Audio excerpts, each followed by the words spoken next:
Hello दोस्तों, आप सभी लोग का आराम क्लासेस में स्वागत है।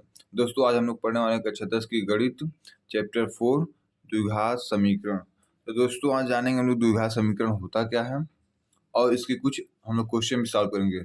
और जितने भी क्वेश्चन हम लोग सॉल्व करेंगे दोस्तों वो सब एनसीईआरटी के होंगे, सब एनसीईआरटी क्लास 10 के क्वेश्चन होंगे। तो चलिए दोस्तों शुरू करते हैं। लिखा है द्विघात समीकरण। द्विघात मतलब होता है जिसकी दो घात होती है, उसे हम लोग बोलते हैं द्विघात समीकरण मतलब क्या होता है, तुलना करना या कंपेयर होता है। दोस्तों इसकी परिभाषा होगी कि जिस समीकरण की अधिकतम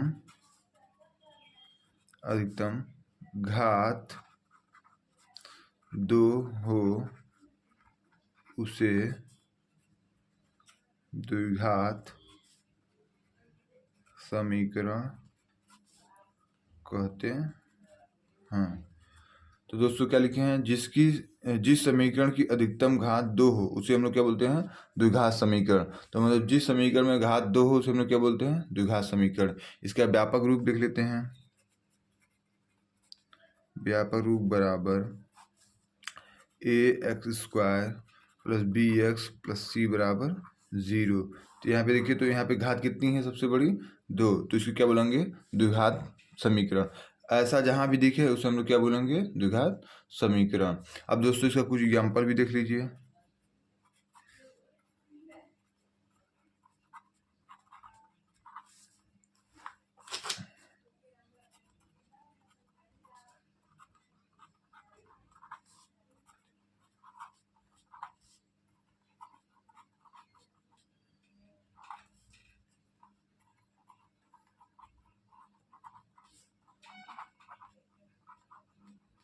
तो दोस्तों इसमें बताना है कि कौन सा समीकरण द्विघात है और कौन सा नहीं। तो इसमें देखिए सबसे बड़ी घात कितनी है, 2, तो इसे हम लोग क्या बोलेंगे, द्विघात समीकरण है। इसमें सबसे बड़ी घात कितनी है, 2, तो इसे हम लोग क्या बोलेंगे, द्विघात समीकरण है। इसमें सबसे बड़ी घात देखिए कितनी है, 1 है, इसका मतलब ये द्विघात समीकरण नहीं है। इसमें द्विघात समीकरण है कि नहीं, इसमें देखिए एक घात है ना, इसलिए ये भी द्विघात समीकरण नहीं है। इसमें देखिए ये द्विघात समीकरण है कि नहीं, देखिए सबसे यहाँ पे 2 घात तो है और सबसे बड़ी घात कितनी है, 3, इसलिए ये भी द्विघात समीकरण नहीं है। तो केवल हमको जानना क्या है, जिसमें अधिकतम घात कितनी हो, 2 हो, उसे हम लोग क्या बोलते हैं, द्विघात समीकरण। तो दोस्तों यहाँ तक आपको समझ में आया होगा। दोस्तों इसमें कुछ नोट भी हैं, नोट मतलब बेसिक फार्मूले हैं, वो हमें आना चाहिए। वो हमें आएगा तो हमारा क्वेश्चन क्या होगा, आसानी से लग जाएगा। जैसे a प्लस बी का होल स्क्वायर, ये बताइए क्या होता है, ये होता है a square plus B square plus 2ab। ये होता है a प्लस बी का होल स्क्वायर। एक होता है a माइनस बी का, इसका क्या होता है, a square plus B square minus 2ab। इसका भी यूज आ सकता है। और दोस्तों एक फार्मूला होता है a square minus B square. देखो ए स्क्वायर माइनस बी स्क्वायर मतलब दोनों का अलग अलग स्क्वायर है। इसका होता है एक बार जोड़ लेते हैं, ए प्लस बी कर लेते हैं और एक बार घटा लेते हैं। इन सभी फार्मूलों का यूज होता है। एक फार्मूला और है, वो है ए प्लस बी का होल क्यूब या होल घन बोल देते हैं। इसका होता है a cube plus B cube plus 3ab कोष्टक में a प्लस बी हो गया। और फिर एक और होता है a माइनस बी, इसका क्या होता है, a cube minus B cube minus 3ab a minus B. तो ये दोस्तों जो है ये सब आपका फार्मूला है और ये सब बेसिक फार्मूला है, ये आप सबको पता होगा। तो ये दोस्तों ये आपके सभी क्वेश्चन में यूज होगा, जो आगे चैप्टर हम लोग 4.1 लगाएंगे उसमें यूज होगा। तो चलिए चलते हैं दोस्तों चैप्टर की तरफ। हाँ दोस्तों, तो हम लोग आज प्रश्नावली 4.1 लगाना स्टार्ट करते हैं। दोस्तों ये सभी क्वेश्चन एनसीईआरटी बुक के ही क्वेश्चन हैं। तो पहला क्वेश्चन है कि जांच कीजिए कि क्या निम्न द्विघात समीकरण है, मतलब बताना है क्या ये द्विघात समीकरण है। तो अभी तो ये दिख नहीं रहा द्विघात समीकरण में, तो हम लोग इसको सॉल्व करेंगे और सॉल्व करने के बाद बताएंगे कि द्विघात समीकरण है कि नहीं है। तो चलिए इसको सॉल्व करते हैं। तो देखिए यहाँ पे लिखा x प्लस 2 का होल स्क्वायर, मतलब यहाँ पे a प्लस बी का होल स्क्वायर वाला फार्मूला लगेगा। तो इसका फार्मूला क्या होता है दोस्तों, ए स्क्वायर मतलब एक की अंकों में बैठा है एक्स, तो एक्स का स्क्वायर, बी स्क्वायर मैंने एक की अंकों बी की अंकों में बैठा है ए का square plus 2ab 2 into x into 1। फिर लगा है बराबर, तो दोस्तों बराबर लगा दिए। अब देखो 2 का गुणा एक्स में होगा तो ये होगा 2x और 2 का गुणा 3 में होगा तो होगा 6, 2 3 6 हो जाएगा। अब इसको ओपन कर लीजिए तो ये होगा एक्स स्क्वायर, ये होगा एक का स्क्वायर एक ही होता है, और ये 2 1 2 और एक्स, तो यहाँ 2x हो जाएगा बराबर 2x माइनस का 6। अब देखो सब बराबर के उधर है, सबको इधर बुला लीजिए, राइट हैंड की तरफ बुला लीजिए। चलिए राइट हैंड की तरफ बुला लेना, सॉरी लेफ्ट हैंड की तरफ बुला लीजिए सबको। X square plus 1 plus 2x। अब यहाँ ये प्लस है, इधर क्या हो गया माइनस, यहाँ माइनस इधर क्या हो गया प्लस, बराबर क्या हो गया 0। अब खोजिए यहाँ पे एक्स स्क्वायर है कहीं पे, तो देखिए एक जगह एक्स स्क्वायर है और भी कहीं है और कहीं नहीं है, तो इसको लिख लीजिए एक्स स्क्वायर। अब खोजिए एक्स वाला है क्या, तो देखो यहाँ पे एक्स प्लस में है, एक्स माइनस में है, तो ये आपस में क्या हो जाएगा, दोनों कट जाएगा। और यहाँ पे क्या है 1 है और यहाँ पे क्या है 6 है, तो यहाँ पे 1 6 को कितना हो जाएगा 7 हो जाएगा बराबर 0। तो ये क्या द्विघात समीकरण है, तो देखिए हाँ इस पर तो कितनी घात लगी है, द्विघात लगी है, तो इसको क्या बोलेंगे अतः अतः इस समीकरण अतः इस समीकरण अतः इस समीकरण की घात 2 है, तो यह द्विघात समीकरण है। तो देखिए इस पे कितनी घात है, 2 घात है, अतः हम लोग क्या बोलेंगे अतः इस समीकरण की घात 2 है, तो यह द्विघात समीकरण है। तो दोस्तों उम्मीद करता हूँ ये आपको समझ में आया होगा। चलिए अगले क्वेश्चन की तरफ चलते हैं। दोस्तों हम लोग का दूसरा क्वेश्चन क्या है, एक्स स्क्वायर माइनस 2x बराबर -2x-3। इसको बताना है कि ये द्विघात समीकरण है कि नहीं। तो पहले दोस्तों इसको हम लोग सॉल्व करेंगे, सॉल्व करने के बाद बताएंगे कि है कि नहीं। तो इसमें तो कुछ सॉल्व करना है, इसको ऐसे का वैसे ही लिख दिए, एक्स स्क्वायर माइनस 2x, ठीक है।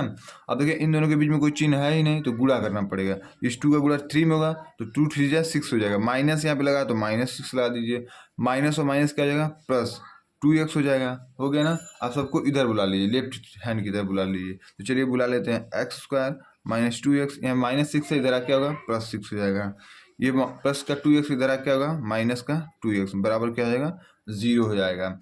अब देखिए यहाँ पे एक्स स्क्वायर है क्या कहीं पे, हाँ तो एक्स स्क्वायर है, तो लिख दीजिए एक्स स्क्वायर। अब देखिए एक्स वाला है कि नहीं, तो यहाँ भी 2x है और यहाँ भी 2x है, तो दोनों माइनस माइनस में है तो दोनों जुड़ जाएगा, तो माइनस का 4x और +6 बराबर 0। तो ये द्विघात समीकरण है कि नहीं है, तो आप बोलेंगे हाँ ये द्विघात समीकरण है। इसकी अधिकतम घात कितनी है 2 है, तो लिखेंगे आप अतः इस समीकरण की अधिकतम घात 2 है, अतः यह द्विघात समीकरण है। तो दोस्तों आप लोगों को समझ में आया होगा। चलिए दोस्तों चलते हैं क्वेश्चन नंबर तीसरे की तरफ। चलिए दोस्तों अब हम लोग चलते हैं हल करने तीसरा क्वेश्चन। दूसरा क्वेश्चन उम्मीद है दोस्तों आप लोग को समझ में आया होगा।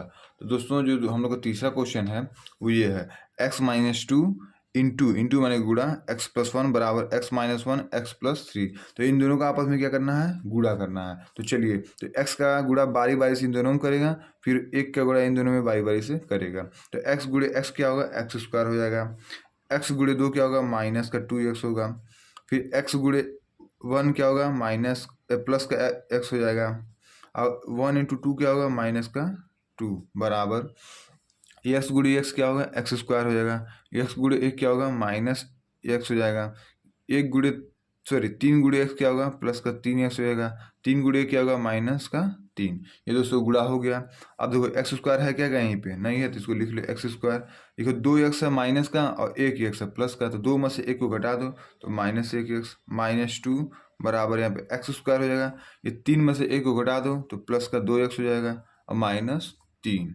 दोस्तों यहाँ तक हो गया। अब सबको इधर अपनी तरफ बुला लीजिए, मतलब लेफ्ट हैंड की तरफ सबको बुला लीजिए। तो यहाँ पे लिखेंगे एक्स स्क्वायर, ये 1x -2, इसको यहाँ प्लस में इधर आ क्या होगा माइनस एक्स स्क्वायर, ये प्लस में है इधर आ क्या होगा -2x हो जाएगा, क्या हो जाएगा 2x हो जाएगा, ये माइनस में इधर आ क्या हो जाएगा प्लस का 3, इधर क्या बचेगा 0। ठीक है, अब चलिए आगे लगाते हैं। अब देखो यहाँ भी एक्स स्क्वायर है और यहाँ भी है, पर ये प्लस में है और ये किस में है माइनस में, तो ये दोनों आपस में क्या हो जाएगा कट जाएगा। अच्छा जी, यहाँ पे 1x है माइनस का, यहाँ पे 2x है माइनस का, तो ये दोनों आपस में क्या हो जाएगा जुड़ जाएगा और माइनस चिन्ह ले लेगा, तो -3x हो जाएगा। अब देखो यहाँ पे -2 है, यहाँ पे +3 है, तो 3 में से 1 2 घटा दो तो माइनस का 1 बराबर 0। तो इसकी अधिकतम घात देखिए कितनी है 1 है, तो ये द्विघात समीकरण है क्या नहीं, क्योंकि द्विघात समीकरण में कितनी घात होती है 2, तो इसको बोल देंगे यह द्विघात समीकरण नहीं है। ये द्विघात समीकरण नहीं है। तो दोस्तों आप लोग को तीसरा क्वेश्चन भी समझ में आया होगा। आप लोग पूरी लैंग्वेज लिखिएगा कि इस समीकरण में अधिकतम घात 1 है, इसलिए ये द्विघात समीकरण नहीं है। तो चलिए चलते हैं दोस्तों अगले क्वेश्चन की तरफ। दोस्तों अगला क्वेश्चन हमारा है क्वेश्चन नंबर 4। ये क्या है, x-3 गुणे 2x+1 बराबर x+5, ये है ना। तो ये वाला 2x जो है ना, इन दोनों में बारी बारी से गुणा करेगा, तो 2x गुणे x क्या होगा, 2x² हो जाएगा। फिर 2 का गुणा 3 में करोगे तो 6x हो जाएगा। फिर 1 का गुणा x में करोगे तो 1x हो जाएगा। फिर 1 का गुणा 3 में करोगे तो -3 हो जाएगा, बराबर x का गुणा x में तो x² हो जाएगा। फिर x का गुणा 5 में तो क्या होगा, 5x हो जाएगा।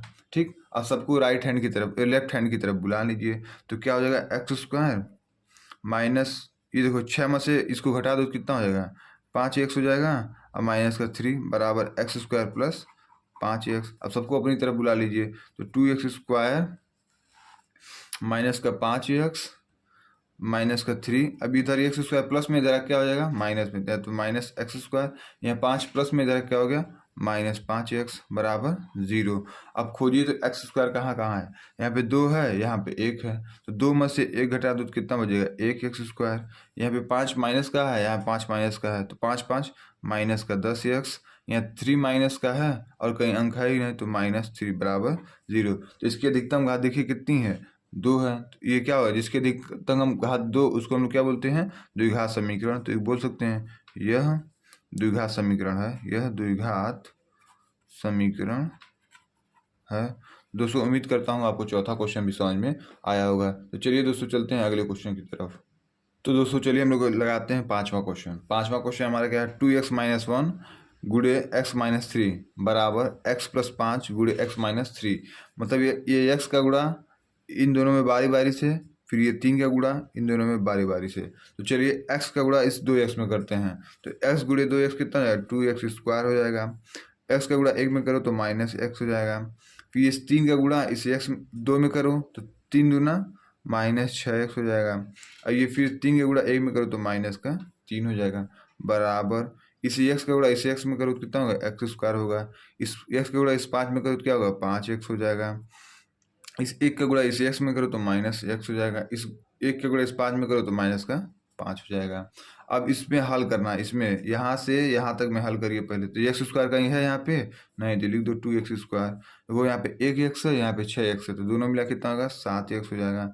अब -3 इज इक्वल्स टू x², 5 में से 1 घटा दो कितना हो जाएगा, 4x -5। अब सबको इधर से इधर बुला लिया जाता है। चलिए, तो 2x² -7x -3, ये प्लस x² है, इधर आके होगा -x²।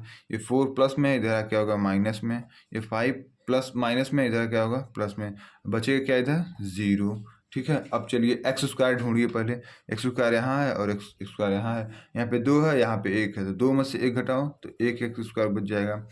यहाँ पे x वाला खोजिए, तो यहाँ x है और यहाँ x है, तो 7 और 4 11, क्योंकि दोनों माइनस में, इसलिए क्या होगा, दोनों जुड़ जाएगा। ठीक, अब आइए अंक पे, तो यहाँ पे 5 है, यहाँ पे 3 है, तो 5 में से 3 जाएगा तो क्या हो जाएगा, प्लस का 2 बराबर 0। अब बताइए इस समीकरण की अधिकतम घात कितनी है, 2 है। जब अधिकतम घात 2 है तो ये द्विघात बहुपद है ना। हाँ, तो बोलेंगे अतः यह द्विघात बहुपद, सॉरी द्विघात समीकरण है। दोस्तों आप लोग को समझ में आया होगा। चलिए दोस्तों चलते हैं क्वेश्चन नंबर 6वें पे। चलिए दोस्तों हम लोग क्वेश्चन नंबर 6 लगाते हैं। क्वेश्चन नंबर 6 क्या है, x² + 3x + 1 बराबर x - 2 का होल स्क्वायर। तो इसमें तो कुछ करना है, इसको ऐसे ही नोट कर लो, x² + 3x + 1 बराबर, अब देखो यहाँ पे कुछ दिख रहा है, x - 2 का होल स्क्वायर, मतलब a - b का होल स्क्वायर है। वही वाला फार्मूला लगेगा। तो a जगह है x और b की जगह है 2, तो पहले a का स्क्वायर माने x का स्क्वायर प्लस b का स्क्वायर माने 2 का स्क्वायर -2ab होता है, 2 गुणे a का मान x और b का मान 2। तो इसमें कुछ नहीं करना है, इसको ऐसे लिख दिए, x पे 2 + 3x + 1 बराबर x², 2 का स्क्वायर भैया 4 माइनस 2 दूना 4x। ठीक है, अब सबको इधर बुला लीजिए। चलिए बुला लेते हैं, x² + 3x + 1, ये प्लस में इधर क्या हो गया, माइनस, ये प्लस में इधर क्या हो गया, माइनस, ये माइनस में इधर क्या हो गया, प्लस बराबर कितना हो जाएगा 0। अब एक्स स्क्वायर ढूंढ लीजिए। यहाँ पे एक्स स्क्वायर प्लस में है, यहाँ पे माइनस में है, कट गया। अब एक्स वाला देखते हैं, 3x है, यहाँ पे 4x, तो 4 और 3 कितना हो गया 7x। यहाँ पे माइनस का 4 है, यहाँ प्लस 1 का, तो घटाइए माइनस का 3 बराबर 0। इसकी अधिकतम घात कितनी है 1 है। इसकी अधिकतम घात कितनी है 1 है, तो ये द्विघात समीकरण है ही नहीं, तो लिखेंगे अतः यह द्विघात समीकरण नहीं है। तो उम्मीद करता हूँ दोस्तों ये आपको समझ में आया होगा। चलिए हम लोग चलते हैं अगले क्वेश्चन नंबर 7 पे। तो दोस्तों चलिए हम लोग लगाते हैं क्वेश्चन नंबर 7। क्वेश्चन नंबर 7 में दोस्तों है x प्लस 2 का होल क्यूब बराबर 2x एक्स स्क्वायर माइनस 1। तो देखो यहाँ पे होल क्यूब का फार्मूला आ गया। अभी जब हम चैप्टर शुरू किए हैं उससे पहले आपको 4-5 फार्मूले बताए हैं। उस फार्मूले में x plus 2 a plus B का होल क्यूब बताए होंगे। अब a प्लस बी का अगर होल क्यूब आप भूल गए हैं तो जरा देख लीजिए क्या होता है। a प्लस बी का होल क्यूब क्या होता है, a cube plus B cube plus 3ab, और क्वेश्चन में क्या होता है a प्लस बी, यही फार्मूला होता है। तो चलिए यहाँ पे यही फार्मूला लगाते हैं। तो एक जगह बैठा है x, अब b की जगह कौन बैठा है 2, तो एक जगह x बैठा है x का क्यूब, b की जगह 2 बैठा है तो 2 का क्यूब, प्लस 3ab करना है, तो 3 इंटू a का मान x, b का मान 2, कोष्टक में क्या होगा x प्लस 2। अब बराबर क्या है 2x into x square minus 1। तो इस 2x का इसमें गुणा करो तो 2 और 1 कितना होगा 3x हो जाएगा, तो बराबर 2x पे 3 घात और 2 1 जा 2, तो माइनस का 2x हो गया यहाँ तक। अब आगे चलिए x का क्यूब करिए तो x क्यूब हो जाएगा, ठीक। 2 का क्यूब कितना होगा, अब 2 का क्यूब करने के लिए 2 को 3 बार गुणा करना होगा, 2 गुणे 2 गुणे 2, तो 2 दूना 4 दूना 8 हो जाएगा, 2 3 6x हो जाएगा। और कोष्टक में क्या होगा x प्लस 2 बराबर x 2x क्यूब माइनस का 2x। अच्छा जी चलिए एक बार इसको और हल करना पड़ेगा। तो x क्यूब प्लस 8, अब ये 6 का गुणा इसी x में होगा तो 6x स्क्वायर हो जाएगा। देखो यहाँ पे x 1 है, यहाँ पे x 1 है, तो 6x स्क्वायर, अभी 6 का गुणा यहाँ पे होगा तो 6 दूना 12x। अब इसको इधर हम लोग बुला लेते हैं, तो ये प्लस में इधर क्या हो गया माइनस, ये माइनस में इधर क्या हो गया प्लस 2x, इधर क्या बचेगा 0।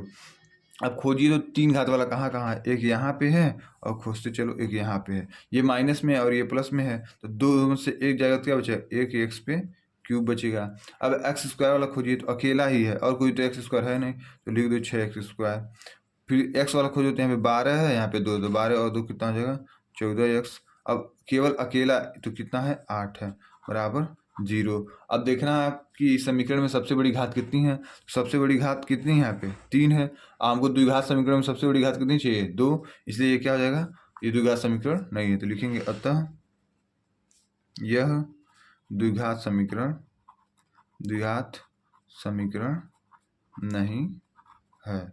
तो उम्मीद करता हूँ दोस्तों आप लोग यहाँ तक कुछ समझ में आया होगा। चलिए दोस्तों अब हम लोग चलते हैं क्वेश्चन नंबर 8 की तरफ। चलिए दोस्तों अब हम लोग लगाते हैं क्वेश्चन नंबर 8। क्वेश्चन नंबर 8 क्या है, x cube minus 4x square minus x plus 1 बराबर एक्स माइनस 2 का होल क्यूब। तो a माइनस बी का होल क्यूब वाला फार्मूला दोस्तों यहाँ भी लगेगा। तो चलिए हम लोग करते हैं, तो इसको ऐसे ही उतार लीजिए, x cube minus 4x square minus x plus 1 बराबर एक जगह x बैठा है, बी जगह 2, तो एक्स का क्यूब माइनस 2 का क्यूब माइनस 3ab, 3a का मान x और b का मान 2, और कोष्टक में x माइनस 2। यहाँ तक दोस्तों हो गया। अब आगे चलिए इसको ऐसे उतार लेंगे, x cube minus 4x square minus x plus 1 बराबर x का क्यूब करेंगे तो x क्यूब होगा, 2 का क्यूब करेंगे तो 2 गुणे 2 गुणे 2, 3 बार करिए कितना होगा 8, 3 दूना 6x, कोष्टक में x माइनस 2 हो गया। यहाँ तक उम्मीद करता हूँ दोस्तों समझ में आया होगा। चलिए आगे चलते हैं, x cube minus 4x square minus x plus 1। अब देखिए एक बार और इसको सॉल्व करना पड़ेगा, एक्स क्यूब माइनस 8, 6 गुणे एक्स करिए तो कितना होगा 6x स्क्वायर हो जाएगा, और 6 दूना माइनस का 12x हो जाएगा। अब सबको दोस्तों अपनी तरफ बुला लेते हैं, मतलब इधर की तरफ बुला लेते हैं। तो इसको ऐसे का ऐसे नोट कर दीजिए, ये प्लस में इधर क्या हो गया माइनस, ये माइनस में इधर क्या हो गया प्लस, ये माइनस इधर क्या हो गया प्लस, और ये भी माइनस सॉरी ये माइनस माइनस प्लस होगा, तो ये प्लस है तो इधर क्या होगा माइनस, बराबर क्या होगा 0। अब खोजिए तो एक्स कहाँ कहाँ है, एक यहाँ है और एक यहाँ है, दोनों क्या हो जाएगा कट जाएगा। अब एक्स स्क्वायर खोजिए कहाँ पे, तो यहाँ पे 4x है और यहाँ पे 6x है, ये माइनस में ये प्लस में है, तो 6 में से 4 जाएगा कितना बचेगा 2x² बच जाएगा। अब x वाला खोजिए तो x यहाँ है और यहाँ है, तो 12 और 1 13x हो जाएगा। अब अंक वाला खोजिए तो 1 यहाँ है और 8 यहाँ है, तो 8 और 1 9 बराबर 0। तो अधिकतम घात कितनी है इसकी? 2 है, इसलिए क्या है? द्विघात समीकरण है। तो बोलेंगे अतः यह द्विघात समीकरण है। तो दोस्तों उम्मीद करता हूँ आप लोग को द्विघात समीकरण बनाने आ गया होगा। ये तो पहले क्वेश्चन के दोस्तों 8 क्वेश्चन थे, ये 8 क्वेश्चन लग गए हैं। अगर दोस्तों आपको वीडियो पसंद आई हो तो लाइक करिए, सब्सक्राइब करिए और दोस्तों शेयर करिए। अब चलते हैं दोस्तों हम लोग दूसरे क्वेश्चन की तरफ। तो दोस्तों दूसरा क्वेश्चन चलिए हम लोग लगाते हैं। दूसरा क्वेश्चन है, उसमें 2-3 क्वेश्चन सब लैंग्वेज वाले क्वेश्चन, सब भाषा के क्वेश्चन है।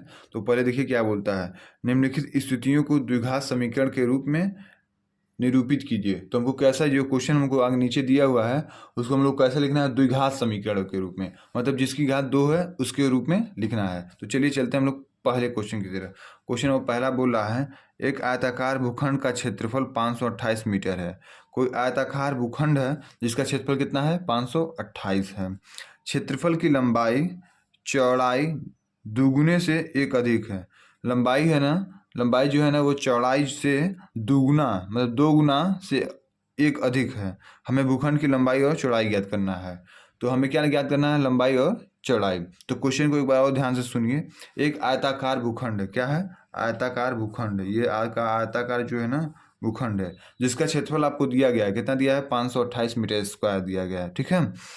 और आगे बोला है जो लंबाई है ना, लंबाई जो है वो चौड़ाई से दुगुना है और उससे एक अधिक भी, दुगुने से एक अधिक है, मतलब लंबाई चौड़ाई से दुगुना भी है और एक अधिक है। तो लंबाई और चौड़ाई ज्ञात कीजिए। तो चलिए करते हैं। तो मान लेंगे, पहले हमें तो कुछ क्लियर है नहीं, तो मान लेंगे, माना चौड़ाई बराबर x मीटर। क्या मानेंगे?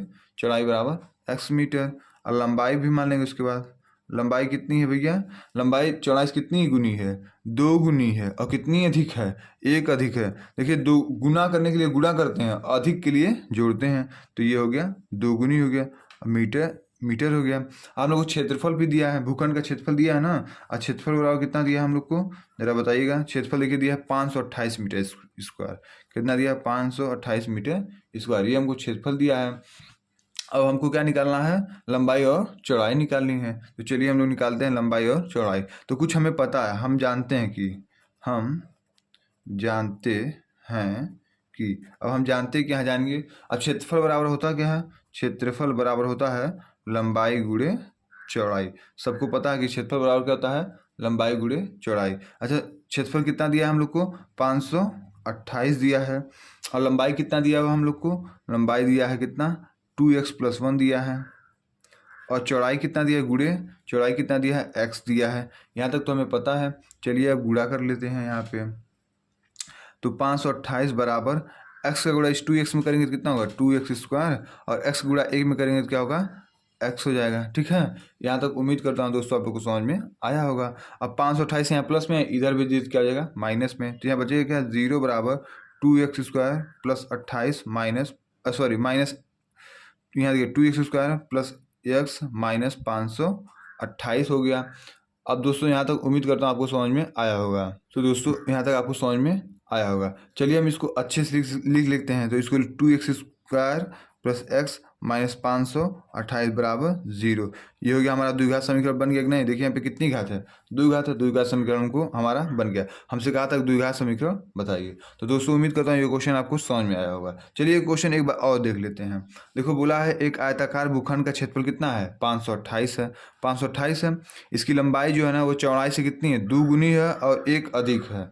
दुगुना है और 1 अधिक है। कौन है ये? लंबाई। तो लंबाई और चौड़ाई ज्ञात कीजिए। तो हम लोग चौड़ाई को क्या, ये आयताकार है, यही आयताकार भूखंड है आपका। हम लोग चौड़ाई क्या मान लिए? x।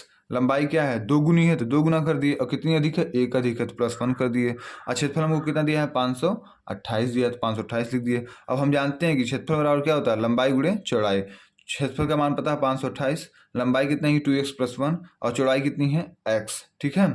तो अब हम x का क्या करेंगे? यहाँ पे गुणा कर देंगे। तो 2 गुणे x क्या होगा? 2x² हो जाएगा। 1 गुणे x ये x हो जाएगा। 528 यहाँ प्लस इधर बुला लो, क्या हो जाएगा माइनस होगा, ये 528 है। तो देखो ये द्विघात समीकरण बन गया, तो इसको हम सीरियल लिख के बोल देंगे ये क्या है, ये द्विघात समीकरण हमारा हो गया। तो दोस्तों पहला क्वेश्चन आप लोग को समझ में आया होगा। चलिए चलते हैं दूसरे क्वेश्चन की तरफ। तो दोस्तों चलिए हम लोग दूसरे क्वेश्चन की तरफ चलते हैं। दूसरा क्वेश्चन हमारा क्या है, दो क्रमागत धनात्मक पूर्णांकों का गुणनफल 306 है, तो हमें पूर्णांक को ज्ञात करना है। ठीक है ना। तो दो क्रमागत धनात्मक पूर्णांकों का गुणनफल कितना है दोस्तों, 306 है, तो पूर्णांक ज्ञात करना है। तो क्रमागत, सबसे पहले हम जानेंगे क्रमागत क्या है। क्रमागत मतलब क्रमागत मतलब क्रम में एक के बाद एक। जैसे आप पहले एक में पढ़ते थे, फिर दो में गए, फिर तीन में गए, फिर चार में गए, तो इसी को हम लोग बोलते हैं क्या, क्रमागत। ठीक है, मतलब क्रम में आना। ठीक, तो चलिए तो हम लोग पहले मानेंगे, तो माना पहली क्रमागत संख्या, क्या मानेंगे, माना पहली क्रमागत संख्या। पहली क्रमागत संख्या क्या मान लेंगे हम लोग, x। ठीक है। अब दूसरी लोग, बहुत लोग y कहते हैं, y नहीं दोस्तों, दूसरी में उसमें एक प्लस करोगे ना। जैसे पहले एक में पढ़ते थे, एक में बाद दो में गए, तो दो में जाने के लिए एक प्लस कर दिए ना, वैसे ही जो दूसरी क्रमागत संख्या क्या होगी, दूसरी क्रमागत संख्या बराबर x+1 हो जाएगी दोस्तों। तो ये दूसरी क्रमागत संख्या क्या हो गई, x+1। अब प्रश्नानुसार मतलब प्रश्नानुसार मतलब क्या हो गया, प्रश्न के अनुसार। प्रश्नानुसार गुणनफल आपको दिया है, गुणनफल कितना दिया है, गुणनफल आपको कितना दिया है, 306। किसका, दोनों क्रमागत संख्याओं का गुणनफल आपको कितना दिया, 306। तो दो क्रमागत संख्या कौन है, एक x है और दूसरा कौन है, x+1 बराबर कितना हो गया, 306 हो गया। ठीक, अब गुणा कर लीजिए तो सबका, तो x गुणे x क्या होगा, x² और x गुणे 1 क्या होगा, x बराबर 306। 306 यहाँ पे प्लस इधर बुलाइए, क्या हो जाएगा माइनस का x² प्लस x माइनस का 306 बराबर 0। तो क्या ये द्विघात समीकरण है, तो जी हाँ दोस्तों, ये द्विघात समीकरण है। तो दोस्तों चलिए चलते हैं अगले क्वेश्चन की तरफ। हाँ तो दोस्तों चलिए हम लोग चलते हैं तीसरे क्वेश्चन की तरफ। तीसरा क्वेश्चन क्या बोल रहा है, रोहन की माँ उससे 26 वर्ष बड़ी है। रोहन की माँ रोहन से कितनी वर्ष बड़ी है, 26 वर्ष बड़ी है। उनकी आयु का गुणनफल अब से 3 वर्ष पश्चात 360 हो जाएगी। हमें रोहन की वर्तमान आयु ज्ञात करनी है। हमें रोहन की आयु नहीं मालूम है, पर ये मालूम है रोहन की माँ रोहन से कितनी बड़ी है, 26 वर्ष बड़ी है। तो आप लोग तुरंत मान लेंगे, माना रोहन की वर्तमान आयु बराबर क्या मान लेंगे, x वर्ष हो गया। अब उसकी माँ कितनी बड़ी है, तो माता की वर्तमान आयु उसकी माँ रोहन से कितनी बड़ी, 26 वर्ष। तो इसकी माँ की उम्र कितनी हो जाएगी, x+26 वर्ष हो जाएगी। यहाँ तक दोस्तों समझ में आ रहा होगा। अब बोल रहा है 3 वर्ष पश्चात। 3 वर्ष कहाँ जाना है, पश्चात में क्या हो जाना है, बाद में जाना। 3 वर्ष पश्चात लिखिए यहाँ पे, 3 वर्ष पश्चात रोहन की आयु जब बाद में जाएंगे ना, तो रोहन की आयु में जुड़ जाएगा, कितना जुड़ जाएगा, 3। तो यहाँ पे क्या हो जाएगा, x+3 वर्ष हो जाएगा। तो जब रोहन 3 वर्ष पहले जा रहे हैं, तो माँ में भी 3 जुड़ जाएगा। तो माता की आयु बराबर कितनी हो जाएगी, x+26 और उसमें कितना जोड़ देंगे, 3। तो ये कितना हो जाएगा, x+29 वर्ष। माँ की आयु कितनी हो जाएगी, x+29 वर्ष हो जाएगी। अब आगे क्या बोल रहा है, तो गुणनफल कितना हो जाएगा, 360 हो जाएगा। तो गुणनफल कितना हो जाएगा, 360। तो गुणनफल और क्या बोलेंगे आप लोग, गुणनफल बराबर बोलेंगे 360। अब इन दोनों का गुणनफल कर लीजिए। तो x+3 किसकी आयु है, रोहन की, और उसकी माँ की आयु कितनी है, x+29 बराबर 360 हो गया। अब देखिए क्या करना है, गुणा करना। x गुणे x करो तो कितना होगा, x²। x गुणे 3 करो तो कितना जाएगा, 3x प्लस 29 गुणे x करो तो कितना जाएगा, 29x। 29 गुणे 3 करिए तो कितना हो जाएगा, अब 29 का गुणा 3 में कर लीजिए, तो 29 गुणे 3, तो 3 9 27, 3 दूनी 6 2 8, 87 साल बराबर 360 हो जाएगा। ठीक है। अच्छा, अब इसको थोड़ा सा हल कर लीजिए इधर वाले को। तो x² 29 में 3 जोड़ दीजिए, कितना हो जाएगा, 32x प्लस 87, ये 360 प्लस का इधर बुला दीजिए, क्या हो जाएगा, माइनस का, बराबर कितना हो जाएगा, 0 हो जाएगा। ठीक है। यहाँ तक दोस्तों उम्मीद करता हूँ आपको समझ में आया होगा। अब x² प्लस 32x, अब 360 में 87 घटा दीजिए, 360 माइनस 87, तो 3 7 2, तो -273 बराबर 0। देखिए ये द्विघात समीकरण हो गया कि नहीं, हो गया ना। इसको क्या बोलेंगे हम लोग, द्विघात समीकरण। दोस्तों उम्मीद करता हूँ आप लोगों को समझ में आया होगा। चलिए एक बार और बता देता हूँ। तो लिखा है रोहन की माँ उससे 26 वर्ष बड़ी है। रोहन की माँ उससे कितनी वर्ष बड़ी है, 26 वर्ष बड़ी है।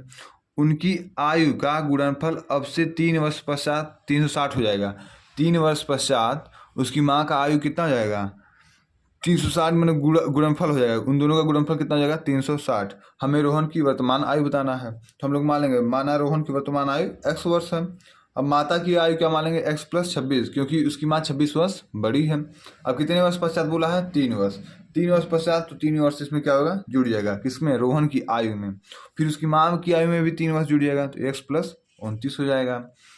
अब उसके बाद इन दोनों का गुणनफल कितना है, 360। तो गुणा कर लिए x + 3 और x + 29 बराबर 360। अब गुणा करने पर क्या आएगा, x × x x², x × 3 3x, 29 × x 29x, 29 × 3 87 बराबर 360। अब 360 प्लस में इधर आ क्या हो गया, माइनस। अब 360 में 87 घटा दिए, कितना हो जाएगा, 273। तो ये आपका द्विघात समीकरण बन गया नहीं बन गया।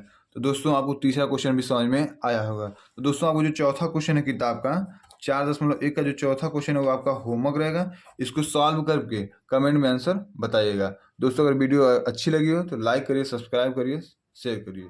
धन्यवाद।